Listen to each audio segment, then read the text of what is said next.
Even though it's been 16 years since Alex Trebek shocked the world by appearing clean-shaven in the 18th season of Jeopardy, I'm still not used to it. Aside from one season back 2 years ago, when he grew a thinner version of his mustache. But thanks to audience feedback, as well as his wife's, by the next season, the stache was gone again. And I'm not the only one to associate the two. Will Ferrell, who has portrayed Alex Trebek numerous times on Saturday Night Live's Celebrity Jeopardy skits, is always seen with the signature stache. I'm your host, Emily Prokop, and this is the story behind the mustache. But first, a quick message. I know I haven't gotten to the meat of this episode yet, but if you've listened to past episodes of The Story Behind, I'd love to know what you think. You can leave a review on iTunes, Stitcher, or whatever podcast app you use to listen. Or you can email me at thestorybehindpod@gmail.com. You can find The Story Behind on Twitter, Facebook, or Instagram, all at StoryBehindPod, and message me through any of those. Thanks for listening.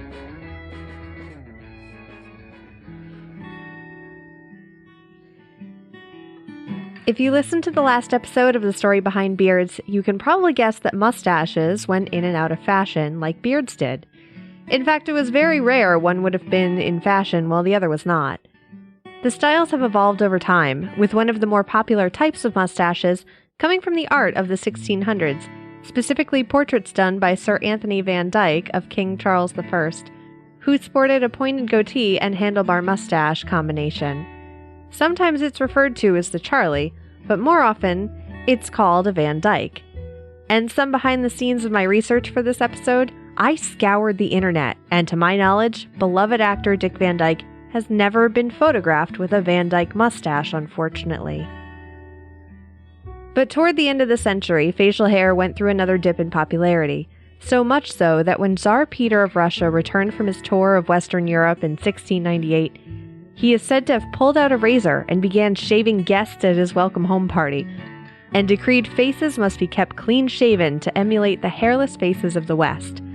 After a while, a beard tax was imposed to charge those who wanted to maintain their facial hair.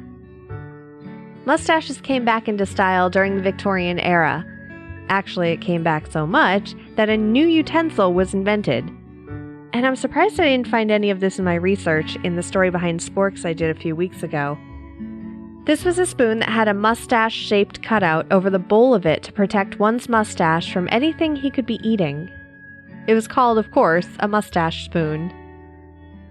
But they fell out of favor again by the Depression when articles advised against job seekers showing up to work with mustaches, which may have given off a bad, unkempt impression. But by World War II, not only did clean-shaven soldiers set the trend, but the once popular toothbrush mustache fell out of favor, never fully making a comeback as you can imagine, despite America's love of Charlie Chaplin. It seems weird that it was this long ago, but William Howard Taft was the last American president to wear a mustache. But presidential nominee Thomas Dewey came close to unseating Taft of that honor when he ran against Franklin Roosevelt in 1944 and Harry Truman in 1948, which we talked about in the Story Behind We Didn't Start the Fire series.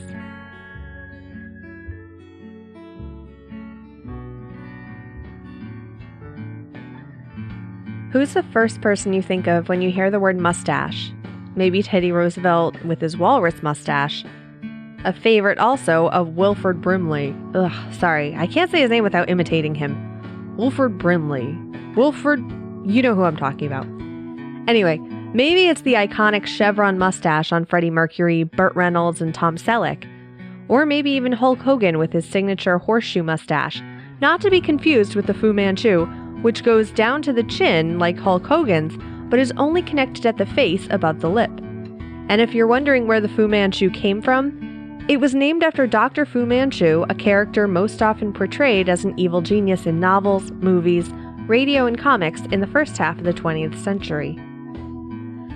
Satchel Paige was the last Major League Baseball player to sport a mustache during a game in the 1940s, until Reggie Jackson came to his 1972 spring training with the Oakland A's with what teammates called a scraggly mustache. Rollie Fingers, a teammate at the time, coordinated with his fellow players and decided they would all grow mustaches, hoping the facial hair would get banned by management, forcing Jackson to shave as well. But it backfired. Owner Charlie Finley and manager Dick Williams offered players $300 each to grow mustaches by opening day. It's said Rollie became so attached to his signature waxed handlebar mustache when he was offered a position with the Cincinnati Reds in 1986. He instead chose to retire because the Reds refused to exempt him from their no facial hair policy.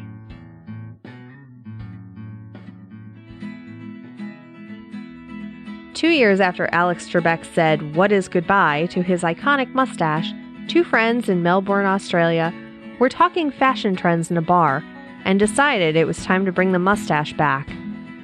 They decided to add a fundraising campaign aspect to it and emailed 30 of their friends with a proposal for each of them to chip in $10 toward prostate cancer awareness and prevention and grow a mustache for the month of November. And with that, Movember was born. By the next year, 2004, the initiative grew, Movember became official, and since then, every November, more men raise money and awareness not only for prostate cancer, but the campaign expanded to include testicular cancer and men's health. Since that first Movember, $700 million Australian has been raised through the Movember efforts. That's $562 million in the US. It caught on so much, Movember was even the plot point in an episode of The Office. Toby got us all to participate in Movember. It's a charity for prostate cancer. You pledge money, and then you grow a mustache for the month of November. So this is how we look now. I hope you like being turned on all the time. They project by 2030, they'll reduce the number of premature deaths of men by 25%.